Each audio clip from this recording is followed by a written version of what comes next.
혹시 여러분 지갑 속에 있는 실손보험 증권 한 번이라도 자세히 들여다보신 적 있으세요? 매달 보험료는 꼬박꼬박 빠져나가는데 정작 내가 몇 세대짜리 실손보험을 들고 있는지는 모르는 분들이 정말 많거든요.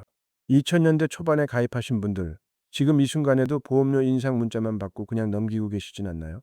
결론부터 숫자로 보여드릴게요.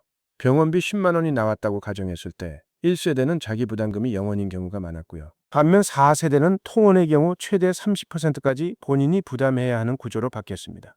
이거를 똑같이 아파서 병원 갔는데 세대에 따라 내 손에서 나가는 돈이 몇 배씩 차이 난다는 거예요. 그런데 문제는요. 이 차이를 모른 채로 4세대가 더 저렴하다니까 갈아탈까? 하고 전화 한 통에 마음이 흔들리는 분들이 너무 많다는 겁니다. 일단 오늘 영상에서는 특정 보험사를 언급하거나 어디로 갈아타라는 얘기 절대 하지 않을 거예요. 대신 여러분이 직접 본인 증권을 꺼내놓고 스스로 판단할 수 있는 기준 4가지를 순서대로 짚어드리려고 합니다. 먼저 짚고 넘어가야 할 게 실손보험은 판매된 시기에 따라 딱 4개의 세대로 나뉜다는 사실이에요. 1세대는 2009년 10월 이전에 팔린 상품이고요. 이때는 자기 부담금이 아예 없거나 정말 낮은 수준이었습니다. 그래서 흔히 어르신들이 옛날 실손이 최고다라고 하시는 이유가 여기 있는 거죠. 이 세대는 2009년 10월부터 2017년 3월까지 판매된 상품인데 여기서부터 자기 부담금이라는 개념이 본격적으로 들어오기 시작했어요. 3세대는 2017년 4월부터 2021년 6월까지고요. 이때부터는 도수 치료 같은 비급여 항목에 대한 보장이 눈에 띄게 줄어들기 시작했습니다. 그리고 지금 판매되고 있는 4세대는 2021년 7월 이후 상품인데 여기서는 보험료 산정 방식 자체가 완전히 달라졌어요.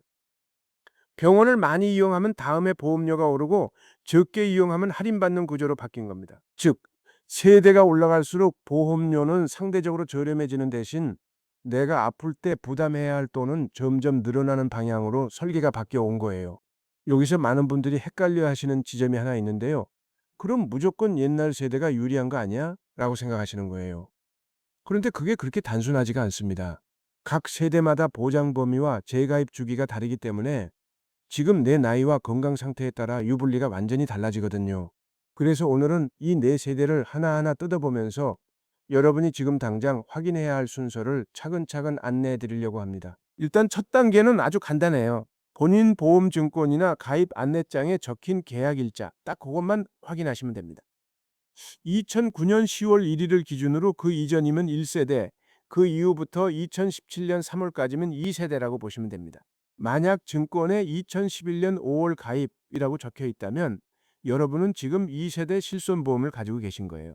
여기서 많은 분들이 놀라시는 부분이 있는데요. 1세대와 2세대는 겉보기엔 비슷해 보여도 자기 부담금 구조가 꽤 다릅니다. 1세대는 병원비가 나오면 거의 전액을 돌려받는 구조가 많았고요. 2세대부터는 급여 항목 10%, 비급여 항목 20% 정도를 본인이 부담하는 방식이 들어왔어요. 그런데 문제는요. 이 숫자만 보고 2세대가 손해네라고 단정하시면 안 된다는 거예요. 2세대는 재가입 주기 없이 100세까지 갱신되는 상품이 많았거든요. 이게 나중에 굉장히 중요한 변수가 됩니다. 두 번째 확인 단계로 넘어가 볼게요. 계약 일자를 확인하셨다면 이제 실제로 증권의 표준화 이전 혹은 표준화 이후라는 문구가 있는지 찾아보셔야 해요. 이 문구가 세대 구분을 다시 한번 교차 확인해 주는 역할을 하거든요. 3세대로 넘어가면 상황이 또 달라집니다. 2017년 4월부터 2021년 6월 사이 가입하신 분들인데요. 이때부터 도수치료나 체외 충격파 같은 비급여 치료에 별도 특약이 붙기 시작했어요. 특약이 붙었다는 건 뭘 의미하냐면 기본 보장과 별개로 이 항목들은 자기 부담금이 30%로 더 높게 책정됐다는 뜻입니다. 실제로 허리 통증으로 도수치료를 자주 받으시는 분이라면 3세대부터는 이 부분에서 체감하는 부담이 확 커졌을 거예요. 세 번째 확인 단계는 바로 이 자기 부담금 구조를 급여와 비급여로 나눠서 보는 겁니다. 모별 항목은 국민건강보험이 이미 절반 정도를 커버해주는 부분이라 자기 부담금이 상대적으로 낮게 잡혀 있고요. 반면 비급여 항목, 그러니까 도수치료나 MRI, 특정 주사 치료 같은 건 세대가 올라갈수록 자기 부담금 비율이 계속 높아지는 방향으로 설계됐습니다. 그래서 여러분이 평소에 병원을 어떤 이유로 자주 가시는지 그 이용 패턴이 판단 기준에서 꽤 중요한 역할을 하게 되는 거예요. 만성질환으로 정기적인 통원 치료를 받으시는 분이라면 세대별 통원 한도 금액도 함께 확인해 보셔야 합니다. 1세대는 통원 한도가 회당 5만 원에서 10만 원 수준이었던 반면 4세대는 실제 진료비 기준으로 더 유연하게 산정되는 경우가 많거든요. 여기서 재미있는 역설이 하나 생기는데요. 자기 부담금 비율만 보면 4세대가 불리해 보이지만 통은 한도만 보면 오히려 4세대가 나을 수도 있다는 겁니다. 그러니까 단순히 몇 퍼센트 부담하느냐만 볼 게 아니라 내가 실제로 어떤 병원비를 얼마나 자주 쓰는지와 함께 놓고 봐야 정확한 그림이 나오는 거예요. 네 번째 확인 단계로 넘어가 볼게요. 바로 재가입 주기입니다. 이게 사실 오늘 영상에서 가장 중요한 포인트라고 볼 수 있어요. 1세대와 2세대는 재가입 없이 계속 갱신되는 구조가 많았던 반면 3세대부터는 15년마다 상품 자체를 다시 계약해야 하는 재가입 주기가 생겼습니다. 여기서 헷갈리시면 안 되는 게 재가입이라는 게 단순히 갱신하고는 다른 개념이라는 거예요. 갱신은 매년 보험료만 조정되면서 같은 계약이 이어지는 거고요. 재가입은 15년마다 그 시점에 새로운 표준 약관으로 상품 자체가 바뀌는 겁니다. 그러니까 지금 3세대를 가지고 계신 분이라면 2032년쯤 되면 그때 판매되고 있는 최신 세대의 약관으로 자동 전환될 가능성이 높다는 거죠. 이 부분을 모르고 계셨던 분들 아마 꽤 많으실 거예요. 내가 가입한 상품이 평생 이 조건으로 유지되겠지라고 생각하셨다면 지금 다시 한번 확인해 보셔야 합니다. 자, 이제 네 가지 확인 단계를 다 짚어봤으니까요. 실제로 유지가 유리한 경우와 전환을 고민해 볼 만한 경우를 나눠서 정리해 드릴게요. 먼저 1세대나 2세대를 가지고 계시면서 병원을 자주 이용하시는 편이고 특히 도수 치료나 비급여 치료를 정기적으로 받으시는 분이라면 자기 부담금이 낮은 지금 상품을 유지하는 쪽이 실질적인 부담 측면에서 더 안정적일 수 있습니다. 반대로 병원을 거의 이용하지 않으시고 매달 나가는 보험료 자체가 부담스러우신 분이라면 세대가 올라갈수록 기본 보험료가 낮아지는 경향이 있다는 점도 함께 고려해 볼 만한 정보예요. 다만 여기서 꼭 짚고 싶은 게 있는데요. 이건 어디까지나 일반적인 경향일 뿐이지 모든 상품에 똑같이 적용되는 공식이 절대 아닙니다.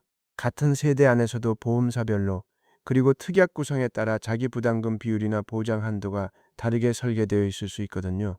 그래서 몇 세대니까 무조건 유지하세요. 혹은 무조건 갈아타세요. 라고 단정적으로 말씀드리는 건 사실 무책임한 이야기예요. 반대로 3세대나 4세대를 가지고 계신 분들, 특히 젊고 건강하셔서 병원 이용이 거의 없으신 분이라면 이야기가 조금 달라질 수 있어요.